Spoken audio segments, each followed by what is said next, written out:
दोस्तों, क्या हुआ जब एक आईपीएस मैडम विधवा महिला का भेष बनाकर थाने में पहुंची, लेकिन उसे विधवा समझकर एक दरोगा उसके साथ बदतमीजी करने लगता है।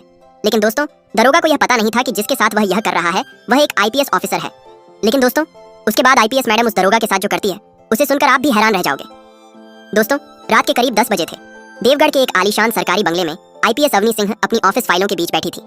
कमरे में हल्की रोशनी थी, खामोशी घनी थी और टेबल पर पड़ी एक मोटी फाइल उनकी नजरें बार बार अपनी ओर खींच रही थी। उस फाइल पर मोटे अक्षरों में लिखा था, गोपनीय महिला हिरासत केंद्र अनियमितता रिपोर्ट। अवनी ने धीमी सांस ली और फाइल खोली। पहला ही पन्ना उनकी रूह को झकझोर गया। दरोगा विजयपाल द्वारा महिला कैदियों के साथ यौन शोषण, शारीरिक हिंसा और मानसिक उत्पीड़न। नीचे एक अज्ञात स्रोत द्वारा भेजी गई 2 तस्वीरें और एक ऑडियो क्लिप की ट्रांसक्रिप्ट थी। अवनी का मन अंदर तक हिल गया। ये सिर्फ ड्यूटी नहीं थी, ये इंसानियत का मामला था। सरकारी चैनलों से जांच करवाने में वक्त लगेगा, अवनी ने खुद से कहा, पर इन औरतों की चीखें तब तक इंतजार नहीं कर सकती। कुछ ही घंटों में निर्णय ले लिया गया। अवनी ने एक योजना तैयार की। वह खुद जेल में जाएगी, लेकिन अपने असली रूप में नहीं।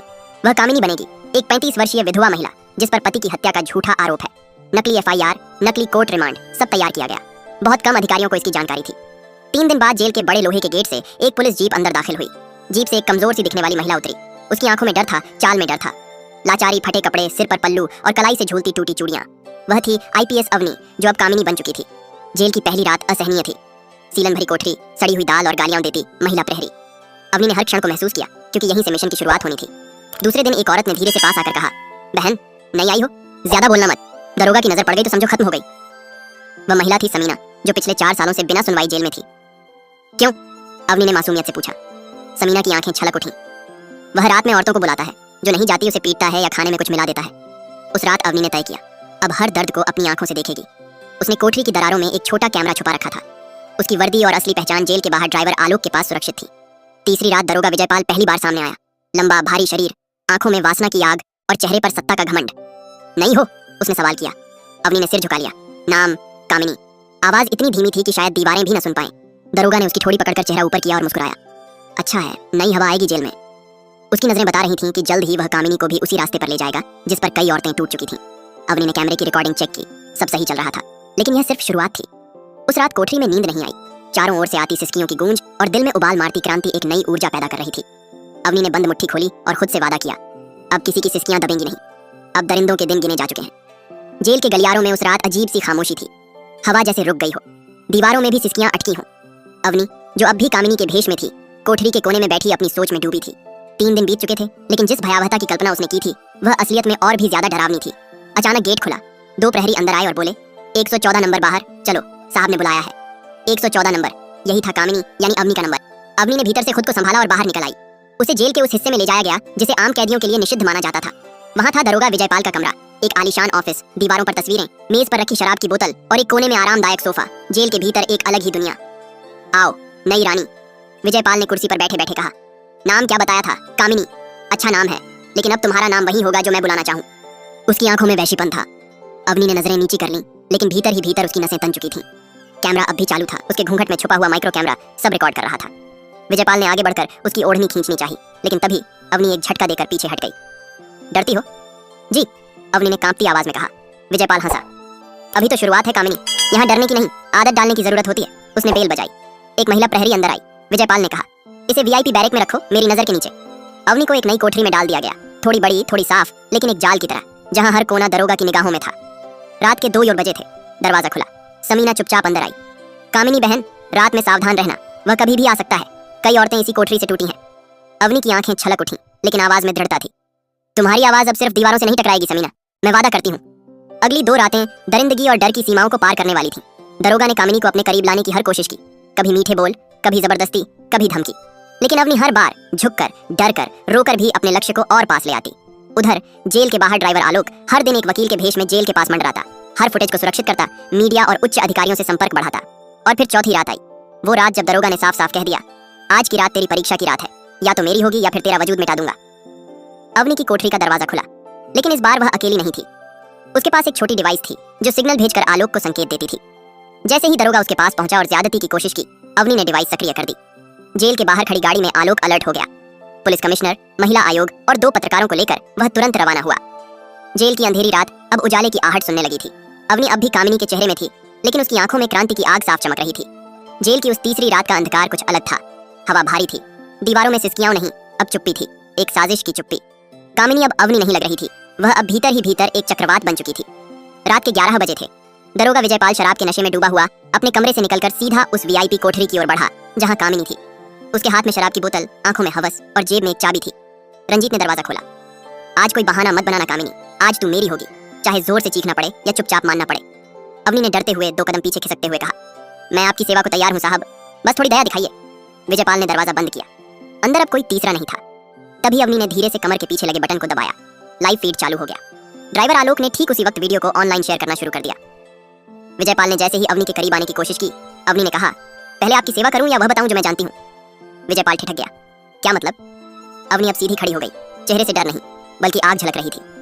मैं जानती हूं, तुम इस जेल में सिर्फ वर्दी नहीं, एक पूरा रैकेट चलाते हो। तुमने समीना, फरीहा और कई औरतों को न सिर्फ शारीरिक बल्कि मानसिक गुलाम बनाया। तुम्हारे आदमी जेल में ड्रग्स पहुंचाते हैं, बाहर के गुंडों से पैसा लेते हो, औरतों को सप्लाई करते हो, और जो मुंह खोलती है उसकी लाश जेल के कुएं से मिलती है। विजयपाल हंस पड़ा। तू क्या करेगी? एक विधवा औरत, तू किसे बताएगी? जिसे बताना था बता चुकी हूँ। अभी तुम लाइव हो। तुम्हारी यह दरिंदगी, तुम्हारा सच पूरा देश देख रहा है। विजयपाल के चेहरे का रंग उड़ गया। वह पीछे हटा, लेकिन तभी दरवाजा जोर से खुला। महिला आयोग की अधिकारी, कमिश्नर, पत्रकार और आलोक अंदर आ गए। दरोगा विजयपाल, आपको बलात्कार की कोशिश, महिला उत्पीड़न, जेल के अंदर गैर कानूनी गतिविधियां संचालित करने और कई गंभीर धाराओं में गिरफ्तार किया जाता है। विजयपाल भागने की कोशिश करता है, लेकिन चारों तरफ से हथकड़ियां लेकर पुलिसकर्मी घेर लेते हैं। वही प्रहरी जो उसके इशारों पर काम करते थे अब सिर झुकाए खड़े थे। अवनी, जो अब आईपीएस अवनी सिंह के रूप में सामने थी, ने एक अंतिम नजर उस कोठरी पर डाली। यह सिर्फ एक दरोगा की गिरफ्तारी नहीं है, यह उस व्यवस्था की हार है जिसने वर्षों से औरतों की चीखों को दबा कर रखा। अब हर कोठरी में सच गूंजेगा, डर नहीं। जेल में अफरा तफरी मच चुकी थी। सीबीआई रिकॉर्ड्स, गुमशुदा महिलाओं की फाइलें सब बाहर आने लगे। रंजीत की गिरफ्तारी के साथ ही जेल के भीतर मौजूद एक संगठित अपराध का पर्दाफाश हो चुका था। पर एक चीज ने अवनी को चौंका दिया। एक सीक्रेट डायरी जो विजयपाल के कमरे में छुपाकर रखी गई थी। डायरी में दर्ज था, मास्टर के निर्देश पर समीना को शिफ्ट किया गया। कामिनी नाम की नई औरत वीआईपी कोठरी में है। मास्टर ने कहा है उसे भी तोड़ना है जैसे बाकी औरतों को तोड़ा। मास्टर कौन था यह मास्टर? अवनी की आंखें सख्त हो गईं। अगले ही दिन वह महिला आयोग और विशेष अपराध शाखा के साथ मिलकर एक गुप्त बैठक करती है। वहां उसे पता चलता है कि मास्टर कोई और नहीं बल्कि शहर का एक सम्मानित नेता, विधानसभा में 3 बार का एमएलए राघव वर्मा है। राघव पर पहले भी कई आरोप लगे थे, लेकिन सबूतों के अभाव में वह हर बार बच निकलता था। विजयपाल भी उसी का आदमी था और जेल में वह रैकेट उसी के इशारे पर चलाता था। अवनी के पास अब पर्याप्त सबूत थे, लेकिन मामला संवेदनशील था। एक चुने हुए जनप्रतिनिधि को सीधे नहीं पकड़ा जा सकता था। इसी दौरान अवनी को एक कॉल आता है। कॉल करने वाली महिला की आवाज कांप रही थी। मैम, मेरा नाम फरीहा है, मैं उसी रैकेट की पीड़िता हूँ। मैं जानती हूँ मास्टर का ठिकाना, लेकिन मेरी जान खतरे में है। अवनी उस कॉल को गंभीरता से लेती है और अगले ही दिन भेष बदलकर बिना सरकारी गाड़ियों के उस महिला से मिलने निकलती है। फरीहा उसे एक पुराने फार्म हाउस पर लेकर जाती है, जहां राघव वर्मा अक्सर अपनी विशेष पार्टियों का आयोजन करता है। वहीं दूसरी ओर राघव वर्मा को भनक लग चुकी थी कि अवनी उसके पीछे है। उसने अपने गुंडों को आदेश दे दिया था, इसे जिंदा मत छोड़ना, आईपीएस है, परतें उधेड़ देगी। फार्म हाउस पर किए गए दौरे और फरीहा की गवाही ने अवनी को वह धागा थमा दिया था जिससे पूरे रैकेट की जड़ें खोली जा सकती थीं। एक शाम जब अवनी अपनी टीम के साथ ऑपरेशन की रूपरेखा तैयार कर रही थी, तभी एक एक्सप्रेस डिलीवरी वाला एक पार्सल लेकर आता है। उस डिब्बे में एक जली हुई साड़ी और साथ में एक धमकी भरा पत्र था। जो आग तूने हमारे अड्डे में लगाई है, वही आग तुझे और तेरे मिशन को राख कर देगी। अवनी ने पत्र को पढ़ा, लेकिन उसका चेहरा ना डरा ना कांपा। उसकी आंखों में अब युद्ध का दहकता हुआ संकल्प था। अगले ही दिन एक गुप्त सूचना मिलती है कि राघव वर्मा ने एक विशेष पार्टी का आयोजन किया है, जिसमें विदेशी मेहमानों को प्रदर्शन दिखाने के लिए 5 लड़कियों को जेल से फार्म हाउस ले जाया जा रहा है। अवनी समझ चुकी थी, यही मौका है। रात 9 बजे ऑपरेशन काली रात शुरू होता है। अवनी पूरी टीम के साथ फार्म हाउस की तरफ रवाना होती है, लेकिन रास्ते में एक पुल पर ट्रक आकर उनकी गाड़ी से टकरा जाता है। ड्राइवर आलोक की मौके पर ही मौत हो जाती है। अवनी बुरी तरह घायल हो जाती है, लेकिन होश में रहती है। ये एक सोची समझी साजिश थी। ट्रक ड्राइवर बाद में पकड़ा जाता है और पूछताछ में बताता है कि उसे ऊपर से आदेश था, आईपीएस मैडम को रोकना है, कैसे भी हो। अवनी को तुरंत अस्पताल ले जाया जाता है, लेकिन ऑपरेशन अब अधूरा नहीं छोड़ा जा सकता था।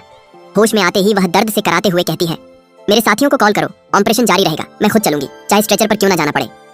हॉस्पिटल से निकलते वक्त अवनी का चेहरा सफेद पट्टियों से ढका था, लेकिन उसकी आंखों में लौ थी। एसटीएफ की टीम ने पूरा फार्म हाउस चारों तरफ से घेर लिया। अंदर पार्टी चल रही थी। विदेशी मेहमान, राघव, उसके गुंडे अनभिज्ञ थे। जैसे ही घड़ी ने रात के 12 बजाए, दरवाजे टूटे, गोलियां चलीं, चीख पुकार मच गई। राघव वर्मा को पीछे के दरवाजे से भागते वक्त गिरफ्तार कर लिया गया। वहां से 5 लड़कियां आजाद कराई गईं, जिनमें से एक समीना थी, जिसे पहले मरी हुई घोषित कर दी गई थी। ये सिर्फ एक छापा नहीं था, ये एक क्रांति थी। अवनी के संघर्ष ने यह दिखा दिया कि जब एक औरत न्याय के लिए उठती है तो सिस्टम की चूलें हिल जाती हैं। आईपीएस अवनी सिंह के ऑपरेशन काली रात की सफलता के बाद देश भर में तहलका मच गया। राघव की गिरफ्तारी के बाद न्यायालय में सुनवाई शुरू हुई। अवनी खुद कोर्ट में पेश हुई। उसने मजबूती से कहा, माननीय न्यायालय, मैं बताना चाहती हूँ कि राघव वर्मा जैसे अपराधियों को समाज में सम्मानित नेता के रूप में देखने की भूल हमारी सबसे बड़ी चूक रही है। इन्हीं लोगों ने जेल को शोषण का अड्डा बना दिया था। गवाहों, वीडियो फुटेज और रिकॉर्ड के चलते अदालत ने राघव वर्मा को बलात्कार, मानव तस्करी, हत्या की साजिश और भ्रष्टाचार जैसे संगीन अपराधों में आजन्म कारावास की सजा सुनाई। ये फैसला सिर्फ एक इंसाफ नहीं था, बल्कि पूरे सिस्टम को एक संदेश था। सत्ता का दुरुपयोग अब नहीं चलेगा। अवनी को गृह मंत्रालय की ओर से शौर्य पदक से नवाजा गया। वह सीधे उन लड़कियों से मिलने गई जिन्हें उस रैकेट से आजाद कराया गया था। रुबीना, फरीहा और बाकी लड़कियां अब पुनर्वास केंद्र में थीं। उन्होंने अवनी को देखते ही कहा, मैम, आपने हमें इंसान होने का एहसास दिलाया। अवनी की आंखें भर आईं। उसने उन्हें गले लगाया और कहा, अब तुम सिर्फ बची हुई जिंदगी नहीं, नई जिंदगी जी। एक रिपोर्टर ने अवनी से आखिरी सवाल पूछा, मैम, क्या आपको डर नहीं लगता इतने ताकतवर दुश्मनों से? अवनी मुस्कुराई और बोली, जब एक औरत विधवा बनकर जेल जा सकती है तो दोस्तों, यह कहानी केवल मनोरंजन और शिक्षा के उद्देश्य से बनाई गई है। इसमें दिखाए गए सभी पात्र, घटनाएं और संवाद काल्पनिक हैं। किसी भी वास्तविक व्यक्ति, संस्था या घटना से इनका कोई संबंध नहीं है। कृपया इसे केवल कहानी के रूप में देखें और इसका आनंद लें। हम किसी की भावनाओं को ठेस पहुंचाना नहीं चाहते। अगर आपको यह कहानी पसंद आई हो तो इसे लाइक करें और ज्यादा से ज्यादा लोगों तक शेयर करें। कमेंट करके बताएं कौन सा कदम सबसे अच्छा लगा और हमारे चैनल स्टोरी दर्पण को सब्सक्राइब करना ना भूलें, क्योंकि हम आपके लिए ऐसे ही प्रेरणादायक कहानियां लाते रहेंगे। धन्यवाद।